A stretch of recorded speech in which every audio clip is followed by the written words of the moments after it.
there, Natalie with you today with a new process video for Pinkfresh Studio.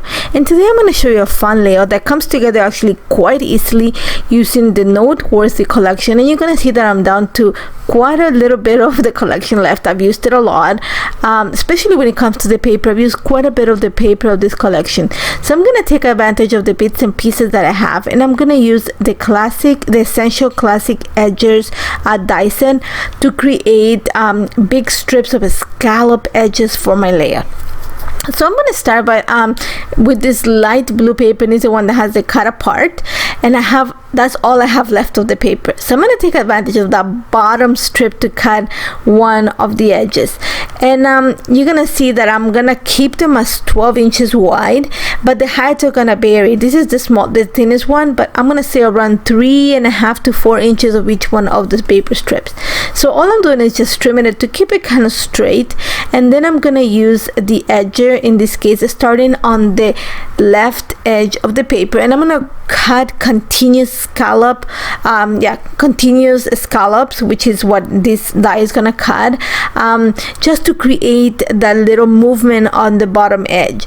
And the idea that I had is, you're going to see the pictures I'm going to document is of my daughter, and my daughter can nap anywhere, especially in the couches in the house. She will sit there and magically you're going to see her that she dozes off, and if you go ask her, you go wake her up, she'll say that she was just resting her eyes. So I have quite a few pictures, especially because she can contort her body to sleep anywhere. So going back to the layout, all I did is I cut the first scallop, and then I'm gonna move the die so that I can continuously keep cutting another scallop. They're just gonna give me that wave kind of a cloud shape that I'm looking for. So it's gonna the idea came from when I started creating this, I had the curtains and I was thinking, it looks like the soft look of the roundness makes me think of clouds and so on. Now what I want to do is I want to make sure that I don't want to follow the same pattern of cutting. What I mean by that is I don't want to have the same location where the scallops are gonna end. So I want something that creates a lot of movement. And for that, I want to make sure that when I cut the second, or when I layer the papers, the scallops are placed at different locations so that they kind of meet the different corners and so on. So I'm going to use the first strip of paper that I cut with the die as kind of a point of reference to where I place the other ones. And I'm going to play like that for the rest of the layers. And I took it off camera and then just went and cut it. I just used, out of the set, I used the 4, because it's a set of 5. I used the 4 dies that had that soft round shape, just because it's gonna help me with what I have in mind for this. So you're gonna see that right now all I'm doing is I'm just playing with the position of everything. That you're gonna see that all the scallops are cut at different I'm gonna say pattern, because it's different, intervals. I don't know how to explain it, but it just cut in so that the scallops kind of hit at different points, and that's just gonna add to the movement on the page. So you're gonna see that these are the pictures of my daughter, and she's napping in all of them. I have quite a few of them on it. I can bring quite a few of them, but these two just make sense, especially because the way that they're placed. So all I'm gonna do is, now that I know where everything's gonna go, you're gonna see that I put them on the paper. I'm gonna mark with a pencil where they're gonna sit, so it's just gonna help me to add a little bit of color to the background. And I'm using white, I'm using smooth cardstock for this white, and I'm gonna add a little bit of ink to the background, and that's why I marked with the pencil where the pictures are gonna sit.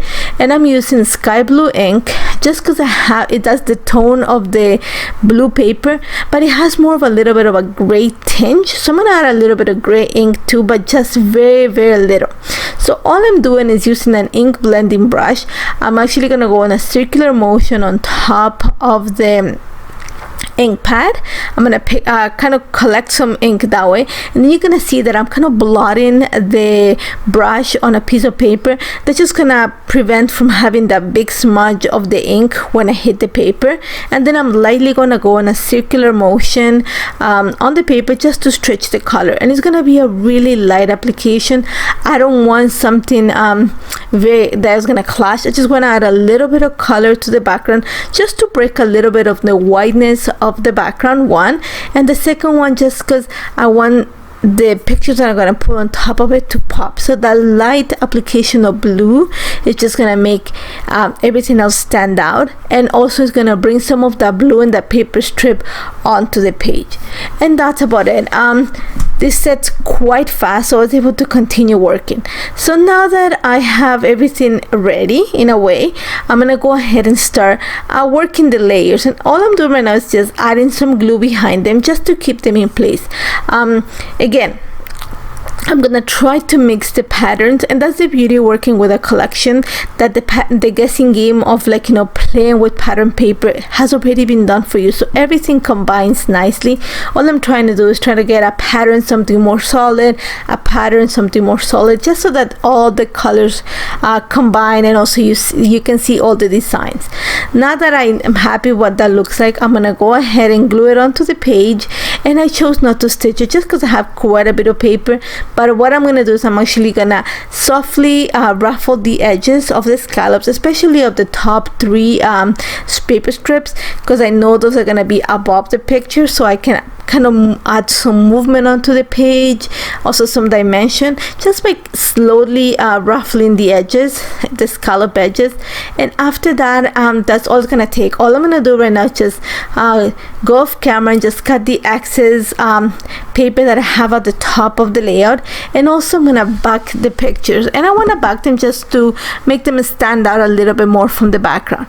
So I'm using the 3x4 cut apart sheet from the collection, and mostly because this has a really solid edges on the cards, and I wanted something that did not add that much pattern. I already have the pattern already in the scallop strips, so I want something very plain. So I went with the blush tones of the collection, and I backed both the pictures with it. Now I'm gonna add the picture that's gonna go on the right. It's gonna be glued straight onto the layout, but the picture is gonna sit right next to it on the left. It's gonna add a little bit of foam adhesive behind it. That's just gonna make it kind of pop a little bit more and kind of give me a little bit more of dimension and some movement. And it's just gonna add that little shadow that I always look for and make it less of a 2D page. I want a little bit of dimension. Once I have that in place, embellishing this layer was actually quite easy, and I took advantage of all the round edges and all the little scallops to bring more circular elements onto the page. And I'm actually gonna take advantage of all the little points where the scallops hit to add my clusters.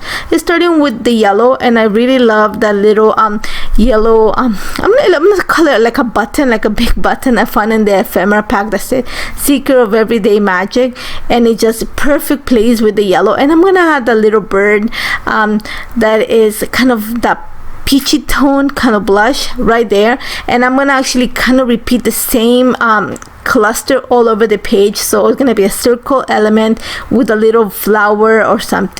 Before I continue adding the rest of my decorations, I'm gonna build my title, and I'm gonna place it right underneath the picture. It's gonna read Nap Queen, because that's what my daughter says. It's so sad, but that's the truth. So I'm gonna use a mix of both of the alphas, the large alphas and the mini ones, to spell the word nap in queen. I'm even gonna add an exclamation mark.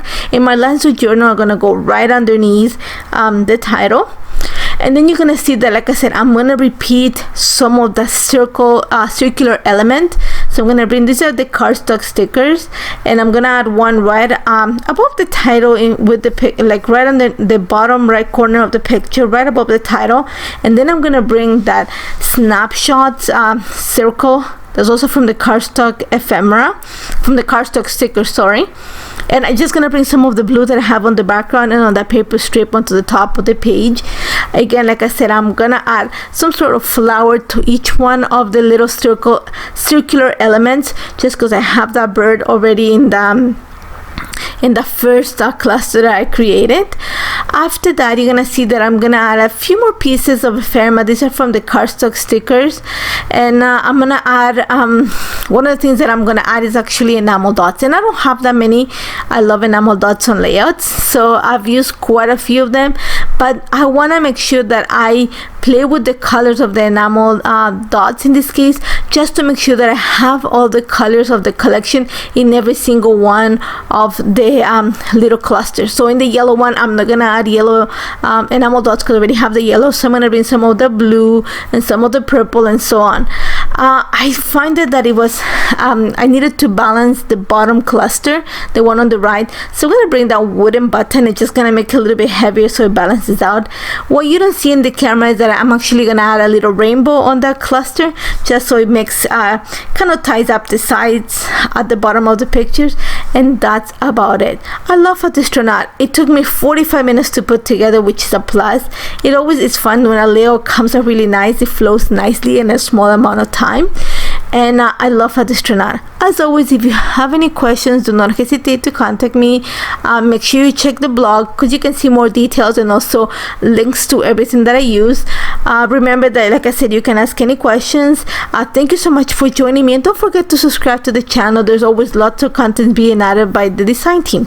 Thank you so much for joining me, and take care, guys.